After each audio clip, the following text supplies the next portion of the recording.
I'd like to introduce Liz from Scotland, who has multiple sclerosis. Welcome, Liz. Thank you very much. Could you tell me when you first started to notice MS symptoms? I was first noticed when I was about 19 years old, but wasn't sure at that point. Wasn't a firm diagnosis made in those years, because that's a number of years ago, and you had to have 3 incidents before they would actually give you a diagnosis. So my grandmother on my father's side had MS, and my parents had been quite concerned when they were having a family and had looked into whether there was any problems, and been told that it was a familial disease rather than genetically passed on disease. Mm-hmm. So I was 19 when I first had something obscure. And when were you diagnosed? I wasn't diagnosed till I was 27, mm-hmm. and that was after having 3 incidents, which each one was then put together.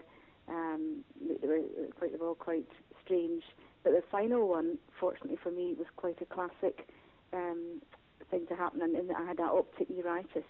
And so I was really fortunate in that it was a quick diagnosis from that, but then putting the other history with that. So I was very lucky in that respect. So how did it affect you and your family, you being diagnosed with MS? Well, it was devastating at the time, because my 2 children were young. They were 4 and 2 years old. But I was relieved that that's what it was, and wasn't something more life-threatening. I remember feeling that. But I wasn't given much help at all. I wasn't living in Scotland at that point, actually. I was living in England. I was living in Hull, where it was diagnosed, and it was extremely offhand and brusque, as everybody was in those days. It was a very difficult time. There's no support and no follow-up at all, because there's nothing they could do. At the time, I wasn't a candidate for drugs, even the drugs that were available at that time. But I had symptoms that were affecting my functioning, so it was difficult with 2 young children. Yes. What were your symptoms, Liz? Well, symptoms were, first, the optic neuritis. I was blind in my left eye for 6 months. I had numb legs from the waist down, couldn't walk very far. My left hand was barely erratic in its function, and it's a difficulty putting on and off the children's clothing because I couldn't do fine movements. So buttons and poppers and nappy pins were a nightmare at that point. I was very tired. I had a dreadful fatigue was the main problem, and coping with 2 young children. You know how energetic you have to be to cope with them. So it was hard, but I got through it with the help of friends and family. And then we moved to Scotland 2 years after that.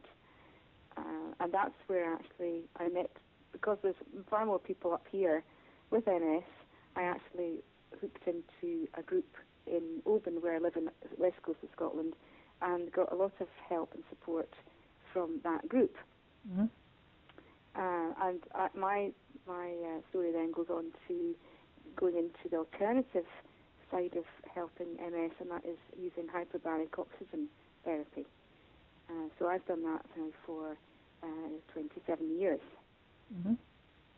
So I found that really helpful. And how old are you now, Liz? I am 54. Oh, same age as me. So how did you find LDN? Was it from this group?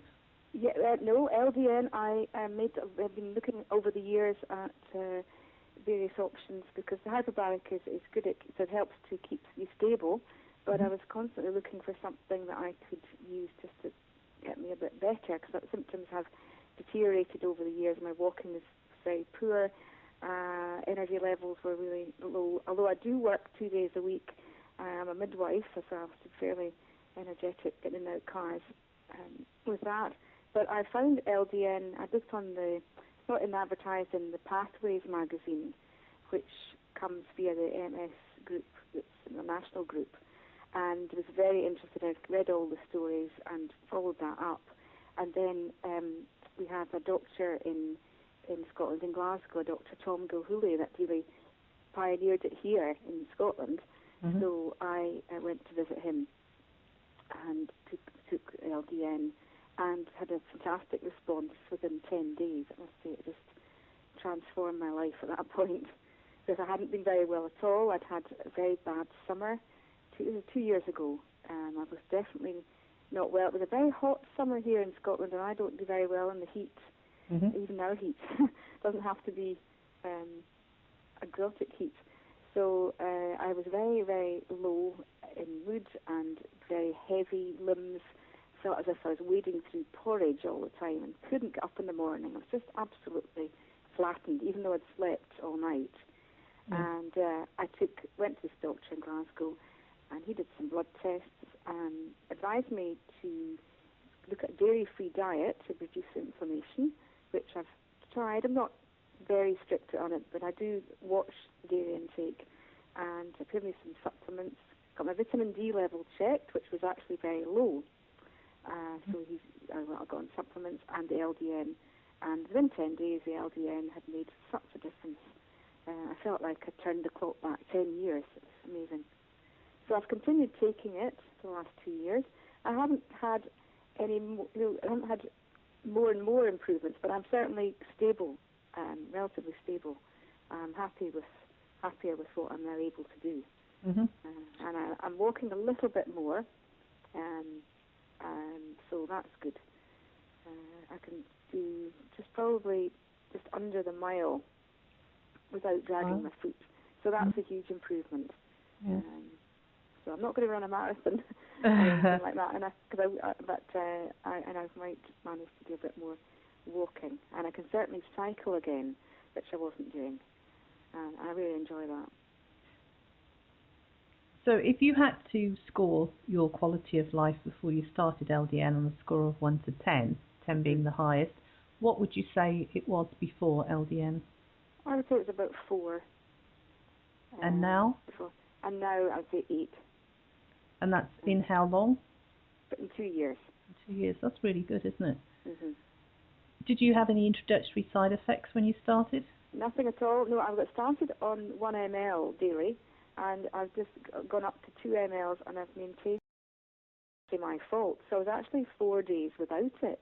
And I very quickly realised how much it is doing, because I was back to how I felt 2 years ago. And I was wading through porridge and just couldn't get up in the morning and just felt awful again. So that convinced me that I was right to keep going on it. Well, thank you very much, Liz, for sharing your story with us. Okay. Thank you very much for asking me.